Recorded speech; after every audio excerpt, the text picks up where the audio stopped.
Hey, this is BT, and I'm gonna do the Mugello GP review. Let me tell you something. Mugello was like this. That lived up to the billing and then some. That was everything was almost perfect about that weekend. It was 100,000 people, almost 101,000 people celebrating racing. It was a beautiful day. I'm not going to talk about the negative. Well, maybe a little of the negative stuff, but just everything else was just so positive. I mean, it was just beautiful day. No bad weather, no switching bikes. That's racing, right? I mean, let's just get right to it. I don't even think I need to review this week. Let me tell you something. Brad Binder, first of all, honestly, you need to check that bike for steroids. What Brad Binder does toward the end, he times that race out perfectly, but the way he gets away from the pack, the way he does, check that bike for steroids. I mean, seriously, make it drop its pants and cough. I guarantee you, that bike is on some steroids. The way he takes off away from people, Brad Binder is a man among kids. He reminds me of Danny Kent last year. Remember Danny Kent? He just seemed a little bit older than those guys. I think Danny Kent was like 20, I think, and everybody else was like 16.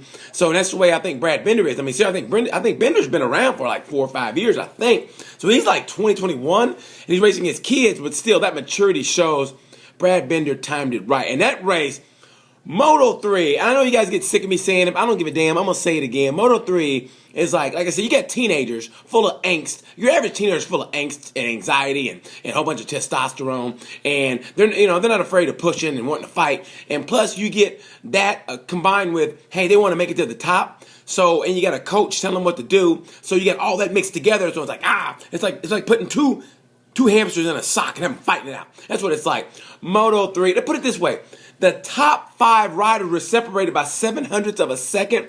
2.7 seconds separated the entire 19 riders. 2.7 seconds to go. 1,001, 1,002. By the time I just said that, 19 riders just passed us. 1,001, 1,002. 19 riders just passed. That's how incredible Moto 3. That's how incredible Moto 3 is. Brad Binder timed it out to perfection. And give a big shout out to the rookie, Fabio Di Gianantonio. I got it right. Fabio Di Gianantonio. So it's Fabio 1, Fabio 2. I'm gonna call him Fabio 2 because the first Fabio is Fabio Quartararo. I got that right. Hey, I call him Fabio Q. I just call him Fabio Quartararo and Fabio Di Gianantonio. He got second. He's a rookie. Got second. And you gotta love the kid. He has braces. You can't not like a kid that has braces. Seriously, when you're on the podium, you have braces, and you can't celebrate with alcohol in Europe. I don't know what the rules are in Europe. I know they're different from the United States. I think you can drink when you're like 12. I'm not sure, but he couldn't drink, and he's got braces, so you can't help but root for the kid. And he's a rookie, so I mean, seriously, braces just make you go, "Aww." I mean, you could be a serial killer, but if you have braces, you go, "You know what? He didn't mean it." So keep it going for Fabio G and Antonio with a great runner-up position on the podium. And also, Pekka Bagnaia. No one talks about Pekka Bagnaia. That guy is incredible. But the incredible thing about Pekka Bagnaia, you think he's in second or third with the consistency he has, but he's actually in 4th place behind Bulaga, which is incredible. He's like 1 point behind Bulaga. That's incredible to me. And Bulaga had a great race also. I'm just telling you, you got to be at the right place at the right time in Moto 3. I mean, that last turn, I just can't begin to tell you how great Brad Binder is doing. It's not over yet, but I think he's in their head. I think he definitely is in Navarro's head. That poor kid, he didn't even give interviews. Everybody else falls off. They give interviews. Alex Marquez hadn't scored a point all year, and he gives an interview. But Navarro says, "Nah, I don't want to talk about it." That kid, he's in his head. Binder's in everybody's head, but especially Navarro's. Navarro needs to get a first place just to get him off the schneid and get him winning. That'd be great. But anyway, props to Brad Binder. Moto 2, let me tell you something. It's a 4-person race for the championship, and it's great. Sam Lowe's leads Renz by 1 point, and I don't know what the hell happened in that race. Does anybody else? I'm watching it, and personally, I don't think even they knew. I know they told him, hey, you got a minute to get that bike onto the grid. Okay, you got a minute. From here on out, you got a minute. Well, actually, you got 55 seconds. Okay, you got 54 seconds. Well, you got a minute. Okay, you got 53 seconds to get on the grid. Huh? Yeah, you got 40 seconds. And by then, the team was like, what are you talking about? And by then, they got in trouble. Everybody got penalized and went back to the pits. I don't know what the hell was going on. I kind of thought they kind of screwed it. I kind of thought they screwed Renz and Lowe's. I kind of thought they screwed them over a little bit, and they had to start from the back of the pack, which made a big difference because Lowe's and Ren's came through that pack like a hot knife through butter, and what they did was incredible. But you got to give it to Zarco. I talk about tight shoe Zarco all the time, but let me tell you something. That kid, he shows why he's a champion, and I don't know, I'm just speaking out of my ass, but he just might take Alicia Spargo's place in Suzuki, which would be a shame because Alicia's racing great. But Zarco, what he did on Baldassarre, and props to Baldassarre. Baldassarre came back from two broken shoulder blades, and what he did was incredible. That race was awesome. Props to Zarco, and he does a backflip. A backflip. That means he can be in the Olympics and race Moto 2 in the same weekend. No one's ever done that. That is a great backflip. And honestly, I don't know about you guys. When I watch it, don't you go, oh, don't you go, oh. Like, I hope he makes it. Because if he doesn't, it'd be embarrassing and it could be hurtful. Like, you can be like, oh, man, he's in a wheelchair. Like, what happened, Zarco? Well, I tried to do the backflip. And, so I hope he, when he hits, I hope he nails it because it could be ugly. Anyway, props to Zarco. It's a 4-person race. And check these out. Lowe's leads Ren's by 2 points, and Ren's is he's 14 points ahead of Luthi. Where's Luthi, man? And then Zarco is 1 point behind Luthi. Moto 2 is back, so make sure you watch Moto 2. I feel like Moto 2 is like the Jan Brady of racing. It really is. It's like everybody watches Moto 3 because it's the first race. It kind of whets your appetite. And then you go, I'm going to go to the bathroom when Moto 2 comes up. Then you come back and go, all right, let's go to GP. So it's like Moto 2 is like, everybody talks about Moto GP. What about me? And I think Moto 2 has great racing. They're back. Make sure you watch Moto 2. GP, let's get it on. GP.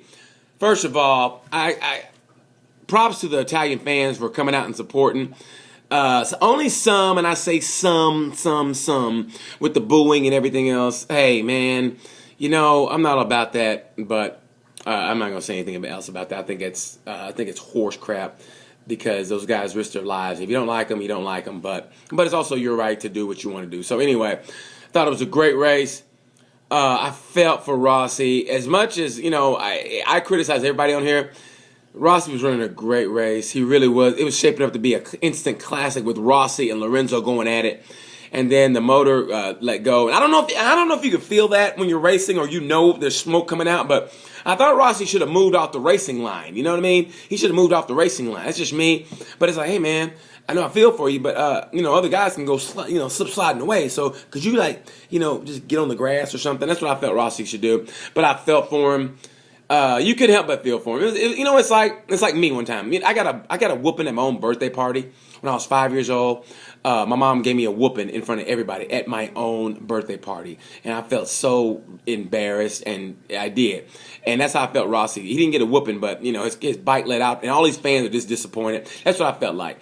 But he didn't get a whooping like I did on my backside by my mama. Anyway, that's just neither here nor there. Anyway, I feel sorry for Rossi, and you think the race was over. And this is why you might criticize Marquez, but you got to give Marquez credit.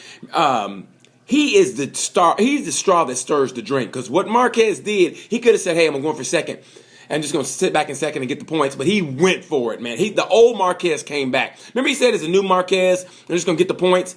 And his bike is not riding right. And he said everybody knows that. His bike has chatter. And you can see him. He's almost losing at every corner. But Mark, remember he said, I'm just going to go for it. The old Marquez came back. And thank you, Mark. Thank you. Because if not, I don't know about you guys. When Lorenzo usually gets out in front, the race is over and it's a parade. Mark is that new impetus that came into GP, and he's the reason why you have to watch GP. Because Mark, no matter even if this is the quote unquote new Mark, he's still watching because you don't know what he's gonna do, and he's always gonna go for it. And I'm so glad he went for it. That move with four turns before the end. Lorenzo passed and Mark came right back up inside him. And you think he had it come around that last turn. You thought Mark had it, and then Lorenzo, that slipstream, got him. And I just feel for Mark too because his bike is not performing correctly. And he said it in his interview. It's weird to watch that look in his face. You see that look of frustration in Mark's face. He tries to smile it off, but you see he's frustrated. And I find it interesting. He hasn't signed his contract. Why did I speak up? Why did my voice active high with that? Why has he signed his contract yet? I think it's a matter of formalities. Don't get me wrong, but he's got to be frustrated right now. He's doing all he can. He's doing all he can with that Honda. Nobody else can ride it. Pedrosa, props to Pedrosa for getting fourth, but still, man, I feel for Mark. He did the best he could, and it's weird. He said it. That's the first time he's ever lost on something like that. Was this year in Qatar and here on the straightaway. He's getting sucked up, man, and it hurts me to watch it, but it's going to make him a better rider. He's going to figure it out. GP is the best it's ever been right now. I said it was going to be a great year. We didn't know how it was going to be, but it's turned into the greatest year ever. I feel for Rossi. I think Rossi's going to come back. I think Rossi's going to come back in Barcelona. I think he's going to give him the old 1-2 skidoo in Barcelona. Anyway, I thought it was great racing. I don't know about the booing. You knew it was going to come, but anyway, great racing. Great. You know what that weekend was like? That weekend was like watching. Every weekend was like going to a party that you knew was going to be great. You knew the party was going to be great. And you get a speeding ticket along the way. That's when Rossi went out. And you go to the party and it's still great. That's what that weekend was like. Thank you, Mugello, for having the best racetrack on the circuit. Having some of the craziest fans, good and bad, some of the craziest fans in GP.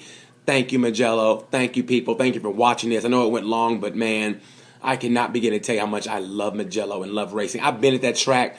The passion of those people, the passion of people watching. I mean, just everything about Mugello is right, except for the negative crap. But anyway, thank you for watching. I hope you enjoyed it, man. I can't wait for Catalonia. I hope Catalonia's going to be, it is going to be great. Awesome. Great racing. The rider of the race, I got to give it to Brad Bender. I got to give it to Bender. Man among boys. Got to give it to Bender, man among boys. Props to Iannone, kind of sticking it to Ducati and getting the podium. Actually, he should have been fighting for the lead, but he screwed up on the beginning. Anyway, props to Brad Bender, rider of the race, and Moto 3, Moto 2, rider of the race. Got to give it to Zarco, and rider of the race, and Moto GP. I kind of got to give it to. I got to give it to Lorenzo. Lorenzo did what he took to win. He got the slipstream. Great racing. Anyway, I hope you guys enjoyed it. Thanks, I'm BT. Hopefully I'll see you guys again, okay? Take it easy. Peace.